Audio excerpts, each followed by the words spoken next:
So, where is Superman after Man of Steel? What's his position in the world, and what's the world's position towards him? Superman is, well, first of all, he's Superman, as opposed to Kal-El or Clark. And, I mean, he's all three, but he's, for the first time, Superman.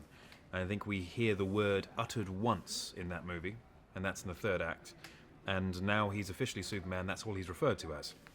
And so he's in a place of, he's taken on the mantle of the world's protector. And it's a mantle which feels right. It sits well. It's a heavy one, but it sits well.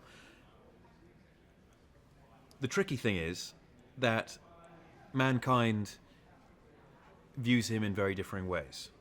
The most obvious divide is those who see him as a hero and those who see him as a potential threat or fear him. He was prepared for the idea of people fearing him because his father warned him off when he was a boy, as we saw in Man of Steel.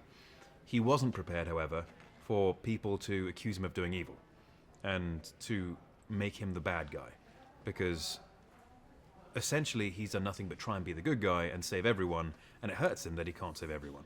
And so it hurts him even more that people then accuse him of evil. And that causes a confrontation with Batman, amongst other characters. But what is it? How different is Batman and Superman's approach towards dealing with justice and with bad guys? Batman is willing to inflict pain to send a message and give the lesson. Superman does his utmost to avoid that. And therein lies a big difference. Superman, however, has the luxury of that choice because he's a superpowered alien who can stop most things with minimal to no effort, where Batman doesn't have that. And that leads to the different methods of dealing justice. And how is it to work those scenes opposite an actor like Ben Affleck? Terrible. He's a horrible man. Working with Ben is great. I like Ben a lot. He's got a wonderful sense of humor, which is needed when you're playing Batman, because otherwise you'd be a miserable person to work with. And you also have, again, wonderful chemistry with Amy. Now that that relationship has continued moving forward, what a great character Lewis is. And I wanted to ask you about the importance of that character in this story, and of just the pleasure of working with Amy again.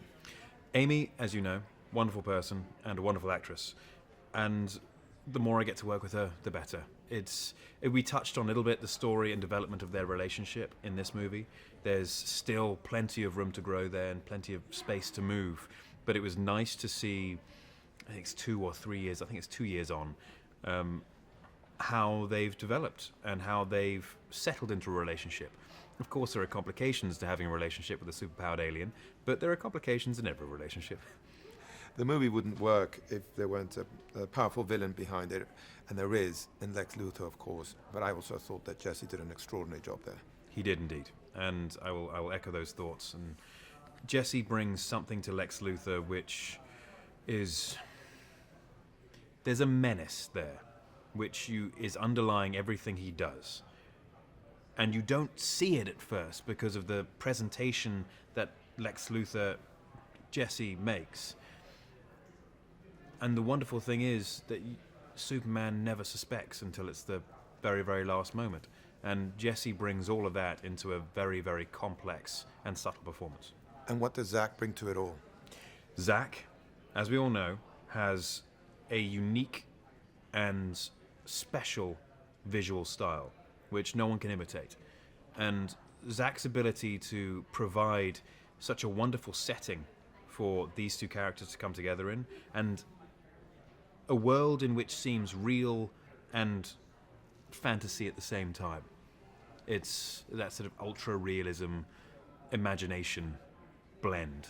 And that, I think, provides the best of settings for this kind of story.